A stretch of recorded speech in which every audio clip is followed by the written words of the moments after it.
How's it going, everybody? Mixed Paragraph here, and today I wanted to share with you 6 DPS sword builds. These are some of my personal favorites. I've made them myself and tested them myself, and I think they can bring a lot of value to you if you're struggling to use swords or figure out how to make a good build for swords. Let's get into it. So we're going to go in order from least to most personal favorited. The first one here is an Agaris Karabakh build. So this build focuses on using the Ardent Cyclone special, the Spin to Win special. The mod's going to be the Recursive Hilt. Again, the bond's going to be the Karabakh Spur. Cells are Discipline, Wild Frenzy. The equipment's going to be the Stormclaw helmet with Wild Frenzy, Shroud Overpowered, Nasher with Rage Hunter, and Volcanic Treads with the Overpowered Cell. Now the Lantern you can switch out here if you'd like, but I recommend using Embermane's Rapture with +3 Energized. So the point of this build is to bum rush the behemoth and get meter as fast as possible, and when you do, spin to win until that behemoth is dead. Hence why the Embermane Lantern, it'll really help with you getting off the combos in time for you to actually activate this before Karabakh's Blade Spin expires. Now this is best used for faster hunts where Karabakh's Blade Spin's cooldown won't matter, or maybe a certain cosmetic quest that recently started. You know what I'm talking about. This one is my least favorite just because, overall, I think it's kind of boring. Like, I'd like to actually play the game, not just sit there and spin, but that's me. Hey.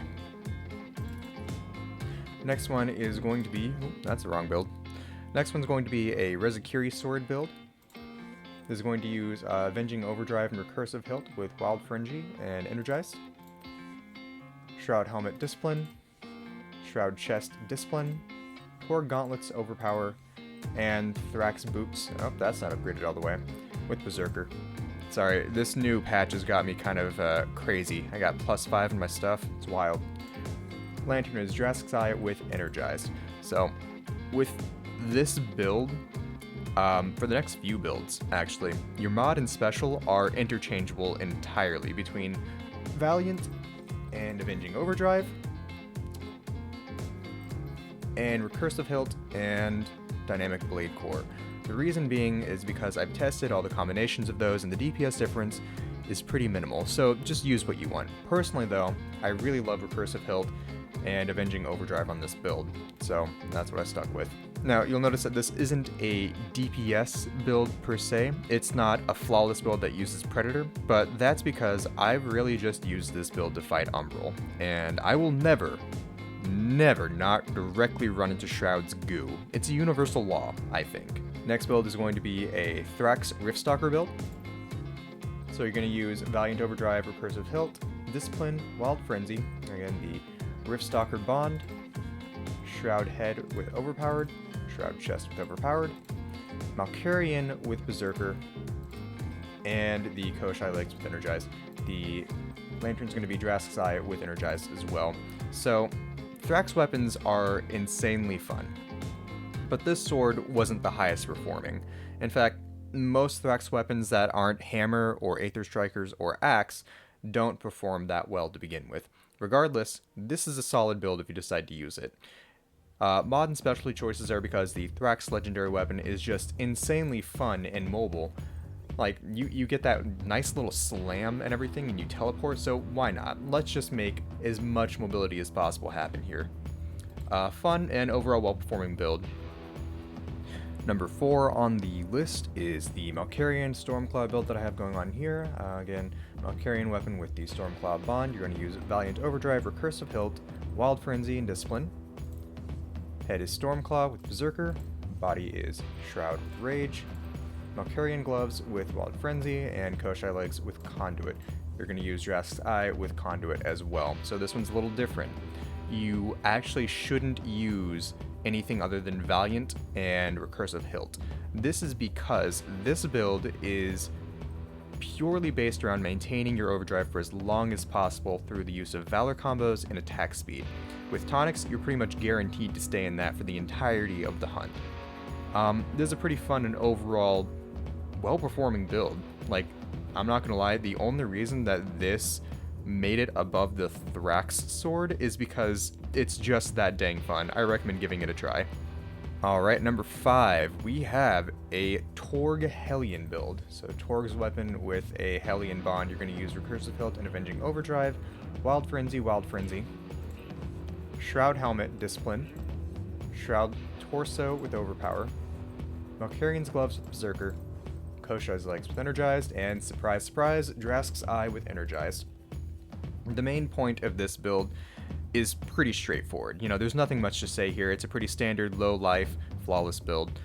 The only difference here is that I slotted in Avenging Overdrive because Torg weapons can be stamina draining, honestly. So this kind of helps. That, and it's so much fun to live the parry meta. So much. Finally, the Piece de la Resistance, a Boreas build. Now, I know on the surface, this cell economy might look kind of scuffed, but hear me out, it's not bad. So you're going to use Boreas' Sword with Valiant Overdrive and Recursive Hilt, Discipline and Parasitic, Shroud's Helmet with Overpower, Shroud's Torso with Overpower, Malkarian's Gloves with Wild Frenzy, Koshai's Legs with Energized, and Drask's Eye with Energized. So this build may look derpy. It is the only sword that is probably like an S tier that doesn't have a legendary weapon right now. But this is one of my absolutely favorite swords and one of my absolutely favorite builds. When Frost Escalation drops, this will definitely be the strongest sword. Like, no cap, hands down. The weapon effect gives a damage bonus for being in overdrive. Right here, using a special continually generates frost sprites that grant your next attack plus 60 damage and minor frost damage, on top of already getting a damage bonus from Valiant Overdrive. So that's just insane. Not to mention, the Forced Conditioning perk makes swords just feel that much nicer to play with. I love it, honestly. Just beautiful. If I stop maining swords, I'm keeping this one and at least one equipment slot. And I have a bonus build for you guys, build number 7. Not particularly the best, but not the worst either. This is not a DPS build, this is an Iceborne build. There's the perk economy, as you can see right there. So this also uses Boreas' sword, but you can use pretty much anything with prismatic slots. You don't have to have like certain things, so you can keep it in however you want.